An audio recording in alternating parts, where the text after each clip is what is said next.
نحمدہ ونصلی ونسلم علی رسولہ الکریم اما بعد فاعوذ باللہ من الشیطان الرجیم بسم اللہ الرحمن الرحیم۔ حسد۔ میرا آج کا موضوع ہے حسد۔ حسد کیا ہے؟ حسد بڑی بری بلا ہے۔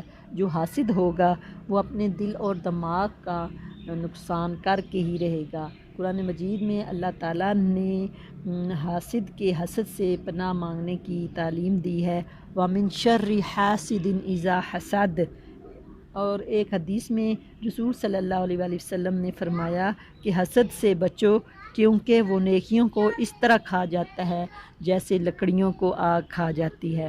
علماء کرام نے فرمایا ہے کہ حسد جو ہے وہ حرام ہے۔ حسد کی حرام ہونے کی ایک وجہ یہ ہے کہ جس کو اللہ تعالیٰ نے جو کچھ دیا ہے وہ حکمت کے بغیر نہیں دیا ہے۔ اب جو حسد کرنے والا ہے وہ یہ چاہتا ہے نعمت فلاں شخص کے پاس نہ رہے۔ یہ تو در حقیقت اللہ تعالیٰ پر اعتراض ہوا کہ اس نے اس کو اس نعمت سے کیوں نوازا۔ ہم اپنے دنیاوی کاموں میں روزانہ ایسے کام کرتے ہیں جو ہمارے بچوں کی سمجھ میں نہیں آتے۔ اگر ہمارے بچے ہمارے کام میں دخل دیں تو ہم کو کس قدر برا محسوس ہوگا۔ تو پھر اللہ رب العزت تو فعال لما یرید میں کسی کو دخل دینے کا کیا حق ہے؟ جب کسی کو حسد ہو جاتا ہے تو جس سے حسد کرتا ہے وہ اس کو نقصان پہنچانے کی کوشش کرتا ہے، اس کی غیبت کرتا ہے، اس کو مالی جانی نقصان پہنچانے کی فکر میں رہتا ہے، جس کی وجہ سے وہ بڑے بڑے گناہوں میں گھر جاتا ہے۔ پھر ایسے شخص کو تو نیکی کرنے کا موقع ملتا ہی نہیں کہ گویا کہ نیکی کرنا یا نہ کرنا اس کے لیے برابر ہو گیا۔